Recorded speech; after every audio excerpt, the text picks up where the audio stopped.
बिस्मिल्लाहिर्रहमानिर्रहीम अस्सलामु अलैकुम वरहमतुल्लाहि वबरकातुहू। दिस इज सैयद मुदस्सिर और आज हम जो स्टार्ट करने जा रहे हैं 9th क्लास का टॉपिक है हमारा टाइप्स ऑफ मैट्रिसेस, कालिबों की इकसाम।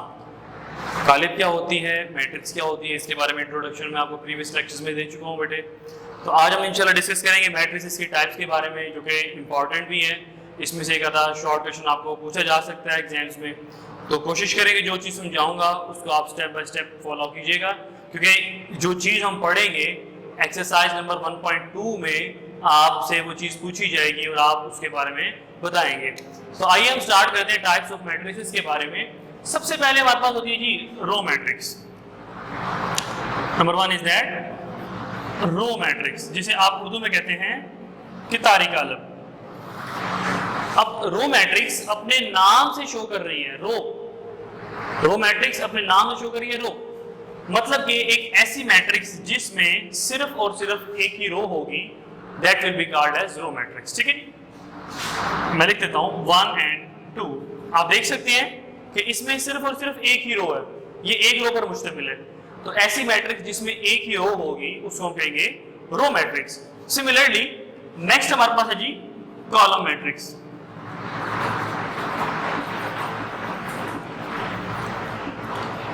तो जैसा कि बेटे आपने देखा रो मैट्रिक्स जिसमें एक रो होगी, तो सिमिलरली कॉलम मैट्रिक्स क्या होगी जिसमें एक ही कॉलम होगा। ठीक है जी।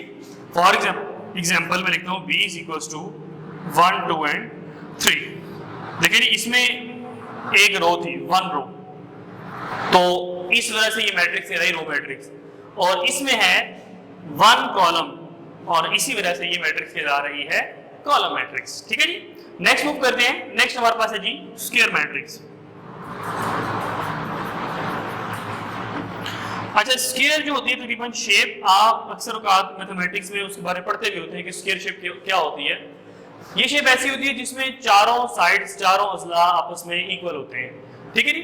तो स्क्वायर मैट्रिक्स कौन सी मैट्रिक्स होगी जिसमें number of rows will be equal to number of columns, जिसमें रोज की तादाद कॉलम्स की तादाद के बराबर होगी। फॉर एग्जांपल मैं लिखता हूं A is equals to 2, 5, 3 and 1। अब इसमें आप देख सकते हैं 2 ही रोज हैं और 2 ही कॉलम्स हैं। इसका ऑर्डर नहीं 2 by 2 हो गया, जिसमें रोज की तादाद कॉलम्स की तादाद के बराबर होती है, उसको हम कहते हैं स्क्वायर मैट्रिक्स। नेक्स्ट मूव करते हैं रेक्टेंगुलर मैट्रिक्स।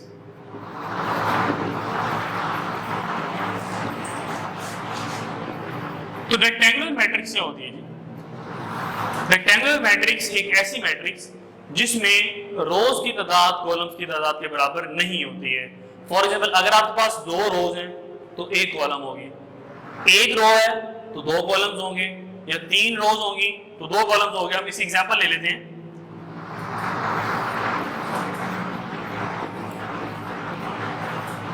तो देखिए जी, हमारे पास इसमें है 2 रोज, जबकि कॉलम्स हमारे पास कितने हैं 3, 2 रोज एंड 3 कॉलम्स। तो इसका ऑर्डर हो गया 2 by 3।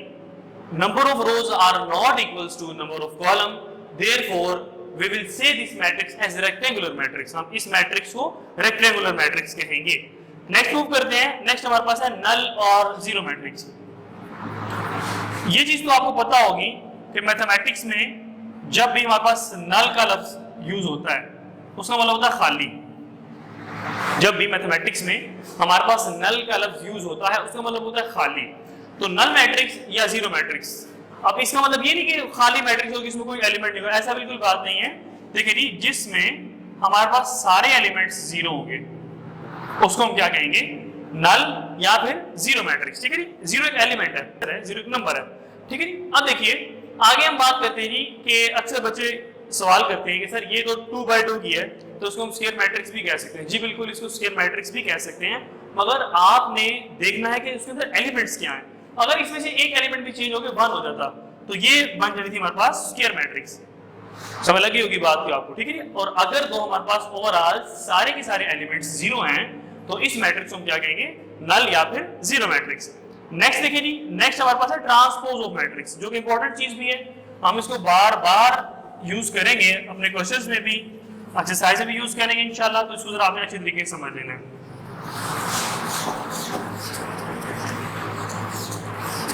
Transpose of matrix.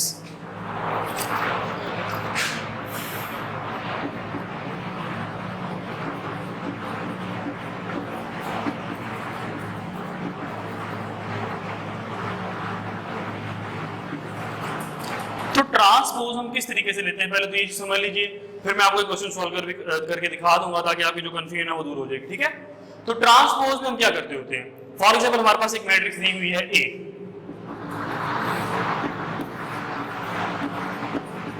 This is matrix A और इसका ऑर्डर हमारे पास है 2/3। अब आपसे कहा जाता है कि आप ए का ट्रांसपोज लें, find transpose of this matrix. तो उसका ट्रांसपोज आप किस तरीके से लेंगे, फर्स्ट ऑफ ऑल देखिए आप ए के ऊपर छोटी सी पावर टी लगा देंगे, ए की पावर टी। अब आपने इसको ए की पावर टी नहीं पढ़ना, ए की पावर टी हरगिज नहीं पढ़ना, आप इसको पढ़ेंगे ए ट्रांसपोज। क्या पढ़ेंगे जी, ए ट्रांसपोज। अब ट्रांसपोज लेने के लिए आप दोनों तरफ पावर छोटी सी टी लगा दें, 1 2 3 4 5 6, इसका भी ट्रांसपोज, ठीक है जी। अब ट्रांसपोज किस तरह लेते हैं जरा ये चीज गौर कीजिएगा। अब आपकी मर्जी है, आप या तो रो को ले लें या एक कॉलम को ले लें। देखिए इसमें रोज 2 हैं, 3 कॉलम्स हैं, या तो आप रो को सिलेक्ट कर लें या आप कॉलम्स को सिलेक्ट कर लें। मैं फॉर एग्जांपल रो को सिलेक्ट करता हूं, ये 2 रोज है, ठीक है जी, मैंने रो को सिलेक्ट कर लिया। ट्रांसपोज हम क्या करते होते हैं, रोज को हम बना देते हैं कॉलम, रोज को हम बना देते हैं कॉलम, और जो कॉलम्स होती हैं उसको हम रो बना देते हैं। आपकी मर्जी है, आप रोज को लेके कॉलम बना दें, ये रो है इसको कॉलम बना दें आप, या कॉलम है उसको रो बना दें, वो आपकी मर्जी है। तो मैं ले रहा हूं जी रो को मैं बना रहा हूं कॉलम, 1 2 3 हमारी रो वाइज लिख रही है, तो मैं इसको कॉलम वाइज लिख दूंगा 1 2 3, ठीक है जी। ये थी रो वाइज, हमने इसको लिख दिया कॉलम वाइज। इसी तरह हमारे पास 4 5 6 रो वाइज है, इसको हम लिख देंगे कॉलम वाइज 4 5 6। लीजिए ट्रांसपोज आ गया। इन सिंपल वर्ड्स हम ट्रांसपोज किस तरह ऑब्टेन करते हैं किसी मैट्रिक्स का, रोज को या तो कॉलम्स में चेंज कर दें या आप कॉलम्स को रो में चेंज कर दें, ठीक है जी। एक एग्जांपल इसकी हम और लेते हैं, a = 0 1 5 3, ठीक है जी।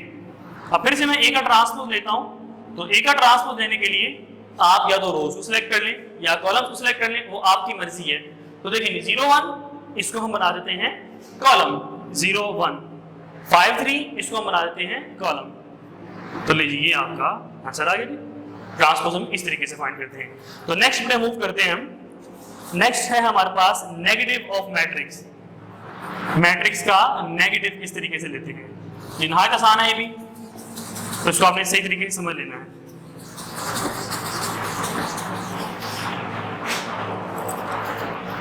Negative of a matrix,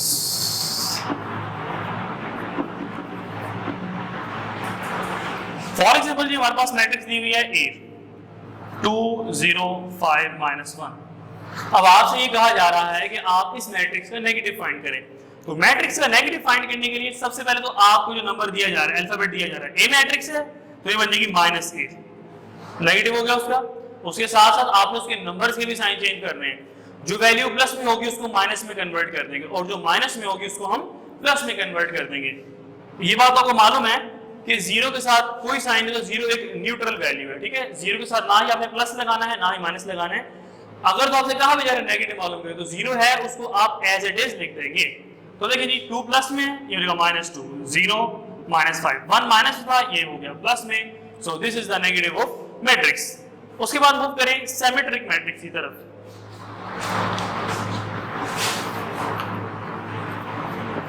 symmetric matrix,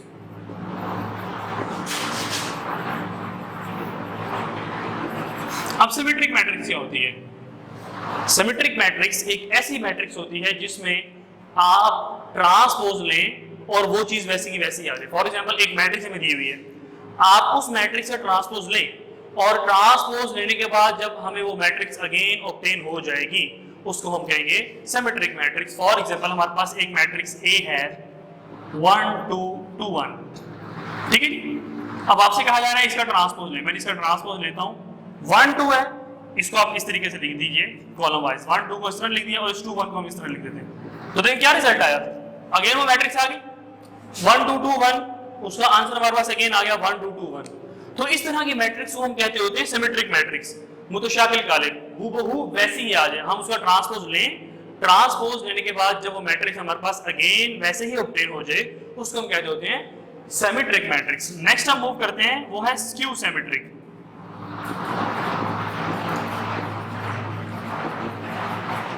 अब स्क्यू सिमेट्रिक मैट्रिक्स क्या होती है कि फॉर एग्जांपल हमारे पास एक मैट्रिक्स ए है, अब मैट्रिक्स ए का आप ट्रांसपोज लें और आपका आंसर आ जाए नेगेटिव ऑफ ए के। नेगेटिव मैंने बता दिया आपको कि ए का ट्रांसपोज लिया आपने, ए का ट्रांसपोज लेने के बाद आपका जो आंसर आएगा वो ए के नेगेटिव के बराबर आ जाए, that matrix is known as skew symmetric matrix. Next move करिए डायगोनल मैट्रिक्स।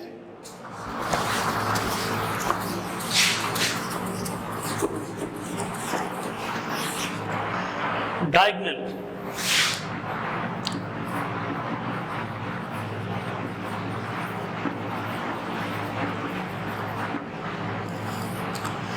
अब डायगोनल मैट्रिक्स समझने से पहले एक चीज समझ लेना आपके लिए बहुत जरूरी है कि डायगोनल किसे कहते हैं। आपको मालूम होगा जो इस तरह की लाइन होती है उसको हम कहते होते हैं वर्टिकल लाइन, जो बिल्कुल स्ट्रेट लाइन होती है उसको हम कहते हैं हॉरिजॉन्टल लाइन। इसी तरह जो इस शेप में हो सॉरी थोड़ी सी तिरछी होगी, जो लाइन थोड़ी सी तिरछी होगी उस लाइन को हम कहते होते हैं डायगोनल लाइन।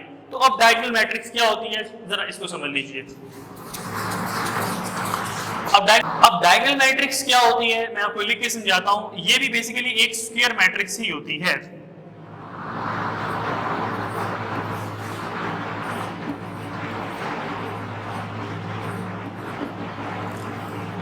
अब क्या चीज देखी थी आपने, आप देख रहे हैं जो इसकी डायगोनल वैल्यू देखिए, आपने रो तो पढ़ लिया, रो क्या होती है, कॉलम भी पढ़ ली, कॉलम क्या होती है। अब दिस इज डायगोनल, ये रोज हैं, ये कॉलम्स हैं। अब इस तरह जो लिखी होती है हमारे पास तिरछी, उसको कहते होते हैं डायगोनल। क्या कहते हैं जी? डायगोनल। आई होप सो समझ आइए आपको। तो अब डायगोनल मैट्रिक्स क्या होती है? डायगोनल मैट्रिक्स एक ऐसी मैट्रिक्स होती है जिसकी डायगोनल एंट्रीज नॉन जीरो होती हैं, जिसकी डायगोनल एंट्रीज नॉन जीरो होती हैं और जो डायगोनल के अलावा सारी एंट्रीज देखिए ऊपर भी जीरो है और नीचे भी जीरो है। इस डायगोनल के ऊपर वाली वैल्यूज भी सारी जीरो हैं और इस डायगोनल के नीचे वाली वैल्यूज भी सारी जीरो ही हैं। तो इस तरह के मैट्रिक्स को हम कहते होते हैं डायगोनल मैट्रिक्स। आगे नेक्स्ट मूव करें, हम एक और इसकी एग्जांपल ले लेते हैं। फॉर एग्जांपल लिखा b इज इक्वल्स टू 0 0 0 5। तो देखिए इसमें जीरो आ गया। क्या इस तरह के मैट्रिक्स को हम डायगोनल मैट्रिक्स कहेंगे? जी बिल्कुल, इस तरह के मैट्रिक्स को भी हम डायगोनल मैट्रिक्स कहेंगे। एक आधा जीरो इसमें आ सकता है, इसमें इशू की बात नहीं है। डायगोनल के अलावा बाकी सारी की सारी एंट्रीज जो है वो आपकी सिफर होनी चाहिए। उसके बाद ये मूव करें आप, स्केलर मैट्रिक्स है हमारे पास और आइडेंटिटी मैट्रिक्स है।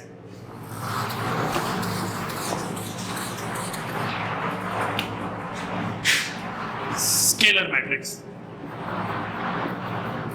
अब स्केलर मैट्रिक्स, आइडेंटिटी मैट्रिक्स और डायगोनल मैट्रिक्स आप यूं कह लें कि आपस में बहन भाई हैं, ये तकरीबन सारी सेम ही है। स्केलर मैट्रिक्स, डायगोनल मैट्रिक्स और आइडेंटिटी मैट्रिक्स तकरीबन आपस में सेम ही है। अब फर्क क्या आ रहा है? सिर्फ थोड़ा सा वैल्यूज का फर्क आया है। देखिए मैं लिखता हूं 5 0 0 0 5 0 0 0 5। अब आपने क्या चीज इसमें से पता लगाई कि आप देखिए डायगोनल में अभी भी नॉन जीरो एलिमेंट्स हैं, मगर फर्क क्या आ रहा है? ये जो नॉन जीरो एलिमेंट्स हैं ये सेम है। उसमें तो हमारा 1 2 3 डिफरेंट थे या 1 2 2 आ सकते, दो सेम हो सकते हैं, मगर सारे सेम नहीं हो सकते। अगर तो सारे एलिमेंट्स डायगोनल के सेम हो जाएंगे तो इस तरह के मैट्रिक्स को हम कहेंगे स्केलर मैट्रिक्स। दोबारा से रिकॉल कर लें, अगर किसी मैट्रिक्स के डायगोनल एलिमेंट्स सारे के सारे आपस में सेम हो जाते हैं उस तरह की मैट्रिक्स हम कहते होते हैं स्केलर मैट्रिक्स। नेक्स्ट मूव करें आइडेंटिटी मैट्रिक्स। आइडेंटिटी वहदानी का अलग इसे कहते हैं आप। तो आइडेंटिटी मैट्रिक्स, आइडेंटिटी अपने नाम से ही शो कर रही है। आइडेंटिटी हम कहते होते हैं 1 2। तो देखिए जरा, आई होप सो कि आपको फर्क पता लग गया है। अब इसमें भी सेम है, इसमें भी सेम है, मगर फर्क क्या रहा है? इसमें जो हमारे पास डायगोनल है उसके एलिमेंट्स हैं 1 है। अब इस स्केलर में 1 नहीं आ सकता। अगर तो इसमें 1 आ जाएगा तो क्या होगा? वो कन्वर्ट हो जाएगी आइडेंटिटी मैट्रिक्स में। ना ही इधर ओवरऑल 0 0 आ सकते हैं, तीनों 0, और ना ही इधर 1 आ सकते हैं। अगर तो 0 आ जाएगा वो कौन सी मैट्रिक्स बन जाएगी? हम पढ़ चुके हैं अभी, वो नल मैट्रिक्स बन जाएगी। अगर 1 आ जाएगा वो कौन सी बन जाएगी? Identity matrix. ठीक है जी। तो नेक्स्ट हमारे पास है जी एक्सरसाइज नंबर 1.2, उसको इंशाल्लाह हम डिस्कस करेंगे नेक्स्ट लेक्चर में। तो आई होप सो आपको लेक्चर समझ आया होगा। तब तक के लिए इजाजत दीजिए, अपना ख्याल रखिएगा। अल्लाह हाफिज।